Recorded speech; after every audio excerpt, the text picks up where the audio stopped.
जिंदगी की राह कार्यक्रम में आप सबका स्वागत बा। ई कार्यक्रम सबकरा खातिर बा जे की तरह तरह की विपत, उलझन और अशांति में पड़ के सही रास्ता से भटक गईल होखे और उनके पता ना होखे कि जिंदगी का सही रास्ता कौन है। तो दर्शक भाई बहन, बाइबल में जिंदगी का सही मार्ग बतावल गईल बा। कृपा करके देखी और सुनी कि परमेश्वर क्यों ना तरह आप सबके अगुवाई करतने।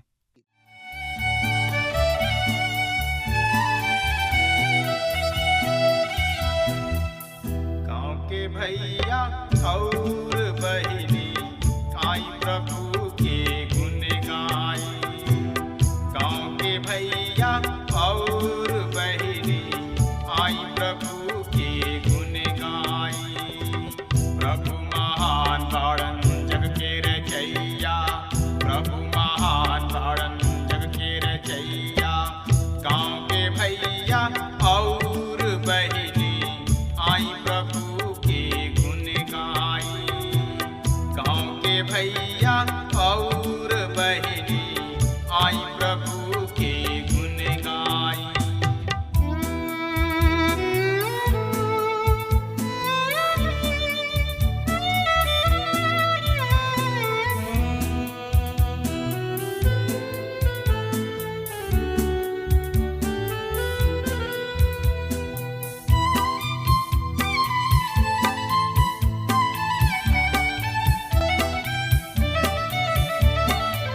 आकाश के तरई बन के चिरई उनकर भजन करे।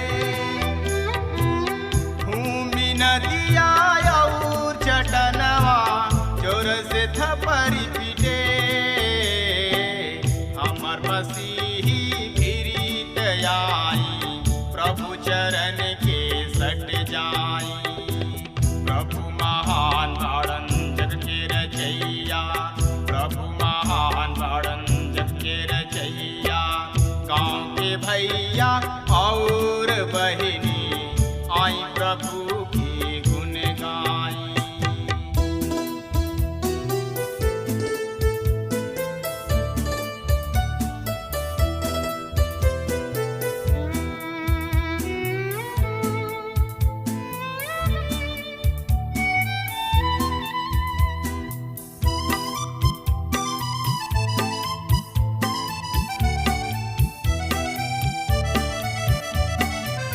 उनकर अगिया जे न मानी पापों में गिरत जाई। नरक के राजा सैतानवा उनके में वास करी।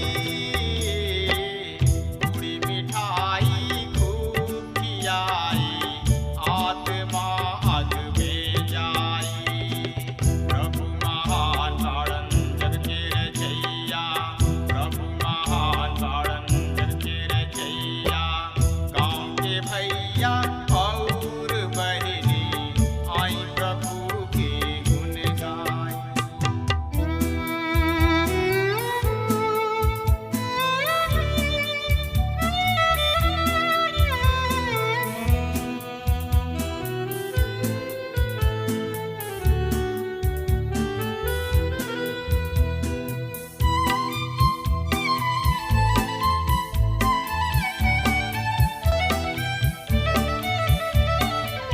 हम तो गवैया प्रभु कथन के पाहुर देवे यनी। संगी मसीही प्रभु पोथी से शैतान के दूर करी। जीवन आशीष रौरा पवनी उहे बड़ाए सबके बाटी। मित्र भाई बहन, प्रभु यीशु मसीह के नाम में प्यार भरल नमस्कार बा। यह दिन में हमनी के पुराना नियम से मिका नबी की किताब के सिलसिलेवार रूप से अध्ययन कर रहल बनी जा। आज हमनी के एकरा 5वां अध्याय के शुरू करे के। अध्याय 5 भी वही विषय के जारी रखता जिसे कि हमनी के अध्याय 4 में शुरू कर ले रही जा।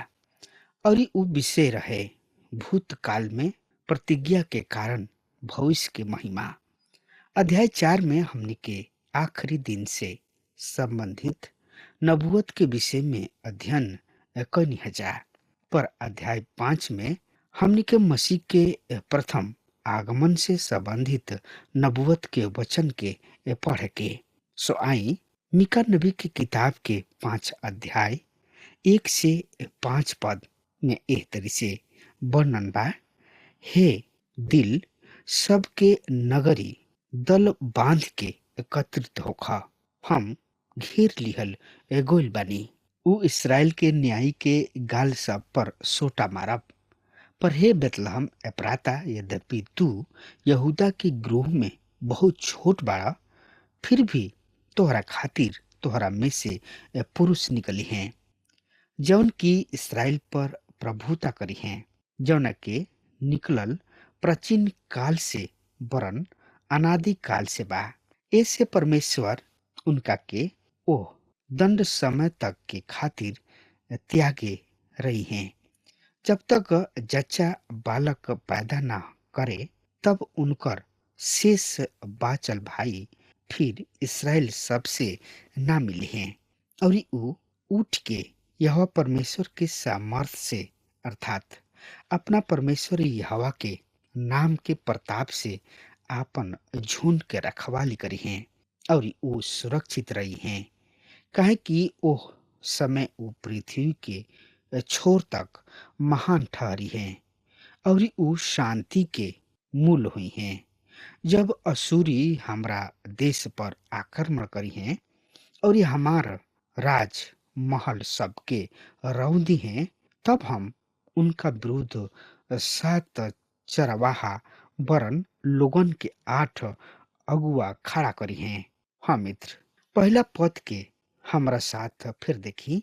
हे दिल सब के नगरी दल बांध के जमा होखा, हम घेर लिहल गुल बानी। उ इसराइल के न्याय के गाल पर सोटा मरी हैं। मित्र, इब्रानी भाषा के पवित्र बाइबल में ई पहला पद अध्याय 4 के अंतिम पद है। 5वां अध्याय के पहला पद अध्याय 4 के आखिरी पद है। हम भी ये बात के स्वीकार करतानी और एह तरी ई पढ़ अध्याय 4 के 9 पद के विचार के रखता, जहाँ हम बेबी लोन के बंधुआई के ओर संकेत पावतानी, जहाँ हमनी के पढ़नी हजा कि वो बेबीलोन के चल जाइ हैं, वहाँ वो बचावल जी हैं। वहाँ यह परमेश्वर उनका के शत्रु सब के हाथ से छोड़ई हैं। हाँ श्रोता मित्र भाई बहन, यहाँ रुआ के ध्यान रखे के होई कि मीका नबी बेबीलोन के बंधुआई के भयंकर समय से लेके आखिरी दिन के भयानक युग तक के चर्चा कैले बने, जौना के हमनी के महाक्लेश युग के नाम से जानतानी चा। और ये पहला पद में वो फिर बेबीलोन के आक्रमण के विचार उठा लेताने। वो कहताने, हे यरूशलेम, हम बेबीलोन के राजा द्वारा घेर लिहल गुल बानी। वो कहताने, दिलों के नगरी दल बांध बांध के जमा होखा, हम घेर लिहल गुल बानी।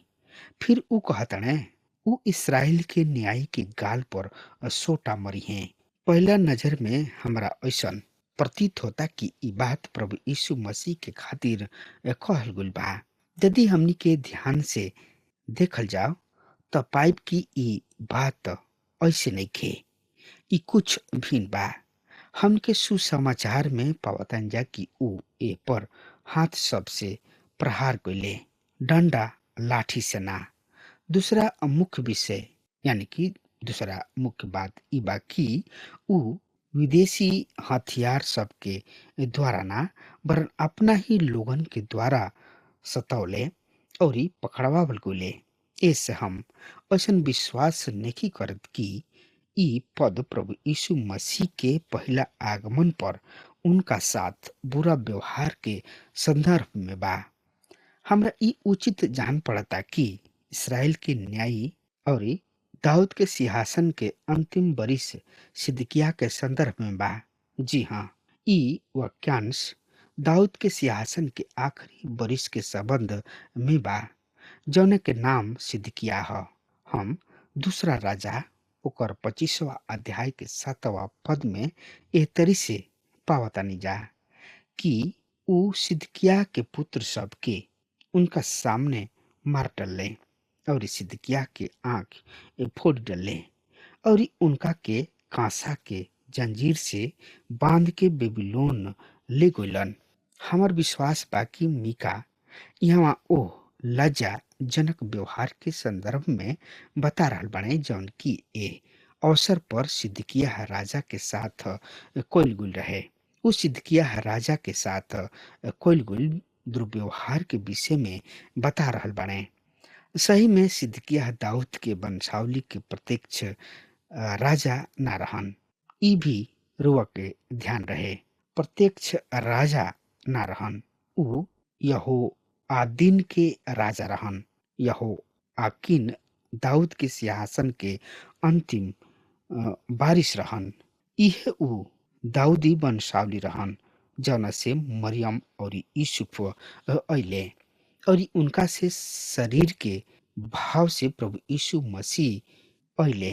दाऊद के ऊ वंशावली बेबीलोन के बंधुआई में चल गुलन, जैसे कि दूसरा राजा ओकर 24वां अध्याय के 15वां पद से हमके मालूम होता।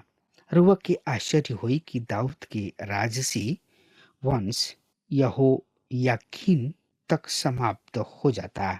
यहो याकीन दाऊद के सिंहासन के अंतिम उत्तराधिकारी रहन और ऐसे इ नबुवत के दाऊद के वंश से एगो राजा हुई हैं जौन की अनंत काल तक उनका सिंहासन पर राज करी हैं। ऊ कैसे पूरा हुई? इ पद हमनी के एगो ऐसन महत्वपूर्ण पद के ओर ले जाता जौन की ए बात के विपरीत बा। और अब हमनी के सामने प्रभु यीशु मसीह के पहला आगमन से संबंधित नबूवत बा। दूसरा पद के देखी, बहुत ही महत्वपूर्ण पद बा ई। पर ई बेतलहम एफ्रा, यदि तू यहूदा के क्रो में बहुते छोट बाड़े, फिर भी हमनी खातिर हमनी में से पुरुष निकली हैं जौन की इसराइल पर प्रभुता करी हैं। ओकर निकलल प्राचीन काल से वरन अनादि काल से बा। मित्र, इ पद बड़ा दिन के पद के कथा के अंश ह। प्रभु यीशु मसीह कौना दिन के या कौना तारीख में जन्म लिहले ई अधिक महत्वपूर्ण ना ह, काहे कि हम कैलेंडर के अनुसार उनका के निर्धारित नहीं कर सकत। पर उनकर जन्म स्थान बहुते महत्वपूर्ण बा और ऊ निश्चित भी बा। मसीह यहूदा के बेतलहम ग्राम में जन्म ले, ई ऐतिहासिक सत्य है और उनका के इतिहास मान्यता प्रदान कइले बा। आज इतिहास के बात के नहीं टाल सकत, काहे कि वहाँ दुगो बेतलहम रहे। ऐसे मीका विशेष रूप से बेतलहम अप्राता लिखताने और ऐसे एप्राता भी अर्थपूर्ण बा। मसीह के ई जन्म से लगभग 100 वर्ष पूर्व मीका नबी उनका स्थान जन्म की घोषणा कइले। दूसरा और समस्या रहे कि दाऊद के वंश से बेतलहम में कोनो भी सदस्य ना रह गुल रहे। ई सब एने के ओने तितर बितर होके रह गुल रहन। एगो परिवार रहे जौन की दाऊद के वंशज से रहन, पर ऊ नासरत ग्राम में रहत रहन। फिर भी मीका नबी के अनुसार बेतलहम एप्राता ऊ स्थान रहे जहाँ परमेश्वर के पुत्र के देह धारण भके जन्म भइल। यही नबूवत के आधार पर शास्त्री सब पूरब से अइले, ज्योतिषी सब के बेतलहम के पता लगौले रहन। ओहनी लोग के मीका के नबूवत पर विश्वास रहे, पर ई विश्वास ना रहे कि ऊ नबूवत अभी पूरा ही होई। ऊ अभी तक ओकरा पूरा होखे के प्रतिज्ञा करत रहन। हाँ श्रोता मित्र भाई बहन, मीका के नबूवत अद्भुत रीति से पूरा भइल। मसीह के जन्म के कथा हमनी में से अधिकांश लोग जानताड़े। लूका अपना सुसमाचार में एकर विस्तार पूर्वक वर्णन कैले बाड़े। लूका रचित सुसमाचार 2 अध्याय में हम पढ़तानी कि कैसर अगस्तुस जनगणना के आज्ञा पत्र पर हस्ताक्षर क दिहले, जौना के परिणाम स्वरूप मरियम और यूसुफ दंपति के भी नासरत ग्राम से आपन पैतृक ग्राम बेतलहम जानल पड़ल। और ओ छोट गधा बड़ सतर्कता पूर्वक उन्हें वहां तक पहुंचावे में सहायता कैलस। अब यहाँ पर हम दूसर पद में पढ़तानी, पर हे बेतलहम एप्राता रहे, यद्यपि तू यहूदा के क्रोव में बहुत छोट बा, फिर भी हमरा खातिर अब ई सब दर्शावता कि जे आवे वाला बाणे ऊ पिता के इच्छा और योजना के पूरा करी हैं। ऐसे परमेश्वर पिता कहताने, फिर भी हमरा खातिर तोहरा में से पुरुष निकली हैं, और आगे लिखल बा कि उनकर निकलल प्राचीन काल से वरन अनादि काल से बा। मसीह यीशु के जन्म अर्थात उनकर देह धारण मानवता के धारण करे के बा। यद्यपि ऊ बालक के रूप में देह धारण करके हमनी के महत्वपूर्ण मानवता के पहन लेले, फिर भी उनकर अस्तित्व अनादि काल से बा। उनकर अस्तित्व उनका जन्म से पूर्व से बा। यशाया नबी जौन की मीका नबी के समकालीन नबी रहन, ऊ एह कथन के पुष्टि करताणे। यशाया नबी की किताब के 7वां अध्याय के 14वां पद में ऊ लिखताणे कि देख, एगो कुंवारी गर्भवती हुई हैं और एगो पुत्र के जन्म दी हैं, और उनकर नाम इमानुएल रखल जाई। 9वां अध्याय के 6वां पद में ऊ बतावताणे, ऐसे हमने खातिर एगो बालक पैदा भइले, हमने के एगो पुत्र दिहल गुल बा। मित्र, एगो बालक पैदा भइले ई मसीह के मानव रूप हमें। हमने के एगो पुत्र दिहल गोल, पुत्र पैदा ना भइले वरन दिहल गोल। ई उनकर परमेश्वर तत्व के प्रकट करता, और एह तरी बालक बेतलहम में जन्म ले तथा पुत्र अनंत काल से रहन। ऐसे यूहन्ना रचित सुसमाचार के 16वां अध्याय के 28वां पद में हमने के प्रभु यीशु मसीह के कथन पढ़तानी जा। वो खुद कहताने कि हम पिता से मिल के जगत में आइल बानी, और फिर जगत के छोड़ के पिता के पास जा रहल बानी। मित्र, मसीह के जन्म स्थान बेतलहम होई। उ नासरी कहलाई। उ मिस्र से बेतलहम जई हैं, और रामा में बिलाप होई। समस्त नबूवत के हम मती और लूका रचित सुसमाचार सब में यथा शब्द पूर्ण होत देखतानी। मित्र, मीका के किताब के 5वां अध्याय के 2 पद में एगो बहुते महत्वपूर्ण नबूवत बा। ई सही में बहुते महत्वपूर्ण पद ह। रुआ एकरा पर और अधिक चिंतन मनन कर सकतानी, काहे कि हम तक केवल एकर 17 ही के स्पष्ट कइले बानी। सो हमनी के देखनी है जा कि यशाया नबी के किताब के 5वां अध्याय के 6 पद, बालक बेतलहम में जन्म लिहले, पुत्र अनादि काल से रहन। बालक बेतलहम में जन्म लिहले और पुत्र अनादि काल से रहन। भजनकार भजन 90 के 2 पद में बतावत हणे, एकरा से पहले कि पर्वत पैदा भइल या तू पृथ्वी और जगत के सृष्टि कैले, ई अनादि काल से अनंत काल तक तू ही परमेश्वर हवा। इब्रानी भाषा में यह विषय के बड़ा ही स्पष्ट रूप में व्यक्त कइल गइल बा। भूतकाल में लोपी बिंदु से लेके भविष्य काल में लोपी के जतना भी पीछे ले जा सकतानी ले जाई। रुआ उहवा उनका से भेंट करब। उ परमेश्वर हमें, उ अमरता में से अइले, उ परमेश्वर के अमर पुत्र हमें। एकरा से पहले कि कोनो अन्य सृष्टि होखित अर्थात कुछ पैदा होखित उ रहन। फिर भी उ निर्धारित समय पर बेतलहम में अइलन और ए निर्धारित समय पर परमेश्वर बेतलहम में देह धारण भइले। यूहन्ना रचित सुसमाचार 16 अध्याय के 28 पद में हमनी के प्रभु यीशु मसीह के शब्द पर ध्यान दही। प्रभु जी कहताने, हम पिता से निकल के जगत में आइल बानी, हम फिर जगत के छोड़ के पिता के पास जा रहल बानी। मित्र, उ अनादि काल से हमें, उ अनादि काल के परमेश्वर हमें। उ अपना समय के यहूदी धर्म के अगुआ जौन की पड़ोसी कहलात रहन, उनका से कहले, एकरा से पहले कि अब्राहम होखते हम हई। यूहन्ना 8 अध्याय के 5वां पद में ए कथन के देख सकतानी जा। मसीह यीशु पुराना नियम में अनेक बार प्रकट भइले। सृष्टि के शुरू में यदि रुआ चाही तो यूहन्ना रचित सुसमाचार के पहला अध्याय के 3 पद में पढ़ सकतानी कि सब कुछ उन्हीं के द्वारा, सब कुछ उनके द्वारा पैदा भइल और जवन कुछ पैदा भइल ओकरा में कुछ भी उनका बेगर पैदा ना भइल। ओकरा में से कुछ भी उनका बिना ना पैदा भइल। मित्र, उ सृष्टि एकर्ता हमें।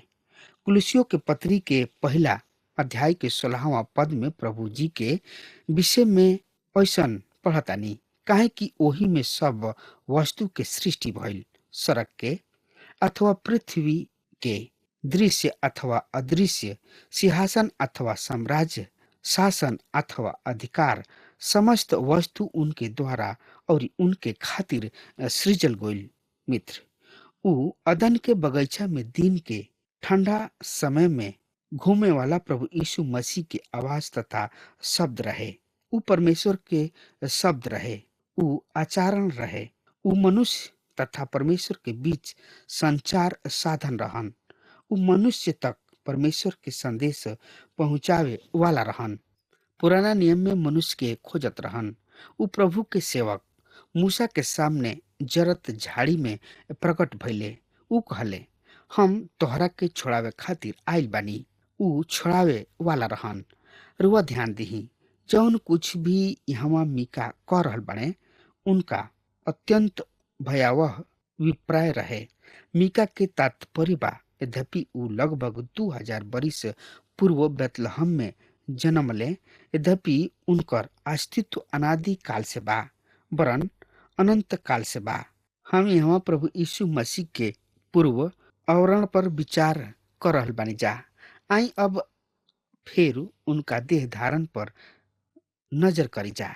देह धारण जौन की उनकर मानव रूप बा। जब परमेश्वर बेतलहम अइलन त उ एगो ऐसन वस्तु के प्राप्त कैलन जौना से उ उनका से पूर्व कभी अनुभव ना कैले रहन, और उ रहन प्रभु यीशु नाम। प्रभु यीशु परमेश्वर के मानवीय नाम रहे।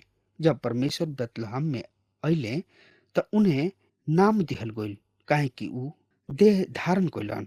यीशु मसीह के मानवीय नाम ह और एह तरी परमेश्वर मानवता के धारण कैलन। उ यहोवा परमेश्वर रहन। उ उनकर परमेश्वरीय नाम रहे। अब तू यीशु हमें और उ उद्धारकर्ता हमें।